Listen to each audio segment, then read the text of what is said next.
Belt pant போடும்போது மட்டும் belt போட்டுக்க சொல்லுங்கள். ஹெர்னியா அது குடல் இறக்கத்துக்கு பெல்ட்டுங்கிறது அது டெம்பரரி, அது வந்து ஒரு வைத்தியம் ஆகாது. அது ஏர்லியராக எவ்வளோ சீக்கிரமாக பண்ண முடியுமோ அவ்வளோ சீக்கிரமாக ஆப்ரேஷன் பண்ணிக்கிறது தான் நல்லது. ஏன்னா அதை காலத்தை தாழ்த்தி தாழ்த்தி போய் வயசு ஆகி பிறகு ஒரு எமர்ஜென்சியாக திடீர்னு வந்து குடல் வந்து மாட்டிக்கிடும். குடலும் ஜவ்வும் வந்து ஒரு இருமல் தும்முனாங்க இல்லை முக்குனாங்கன்னா அந்த குடல் கூட கொஞ்சம் அந்த துவாரத்து வழியாக வெளியில் கீழே வந்துட்டு மேலே உள்ள குடலுக்குள்ளே வயிற்றுக்குள்ளே போக முடியாமல் மாட்டிக்கிடும். அப்செக்டட் ஹெர்னியா அது ஸ்ட்ராங்குலேட் ஆகிரும், கழுத்தை பிடிச்சி நெரிக்கிற மாதிரி ஆகிடும். ரத்த குழாயெல்லாம் ரத்தம் சப்ளை இல்லாமல் எமர்ஜென்சி ஆகிரும். இல்லைனா குடல் அழுகி போகும், பிறகு குடலை கட் பண்ணி திரும்ப மேஜர் ஆப்ரேஷன் ஆகிடும். அதனால் எவ்வளோ சீக்கிரமாக உங்களுக்கு அவங்களுக்கு ஹார்ட்டில் ப்ராப்ளம் இருந்தால் கூட, ஹார்ட் அட்டாக் வந்து இருந்தால் கூட ஒரு 6 மாதம் கழித்து பண்ணிக்கலாம். அதுக்கு தகுந்த மாதிரி மயக்கம் கொடுத்து மயக்க டாக்டர் வச்சு இதே டாக்டர் ஃபிட்னஸ் வாங்கி பண்ணுவாங்க.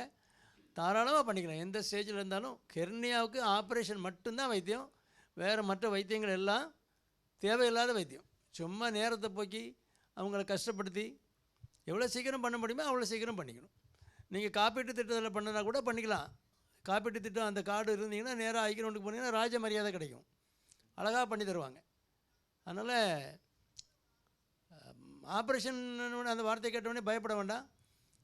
என்ன 80-75 வயசுலேயே ஓப்பன் ஹார்ட் சர்ஜரிலாம் இதயத்திலே ஆப்ரேஷன் பண்ணும்போது ஹெர்னியாலாம் அது ஒரு பொருட்டா? அதெல்லாம் அழகாக பண்ணி தருவாங்க. நீங்கள் தைரியம் சொல்லி அவங்கள ஆப்ரேஷன் பண்ண வைங்க. ஹெர்னியா மைல்டாக இருக்குது, ரொம்ப சின்னதாக இருக்குன்னா வெயிட் பண்ணலாம். மறுபடி குடல் இறங்குது மேலே ஏறுது அந்த மாதிரி ஒரு ஸ்டேஜில் இருக்குன்னா கண்டிப்பாக ஆப்ரேஷன் பண்ணணும்.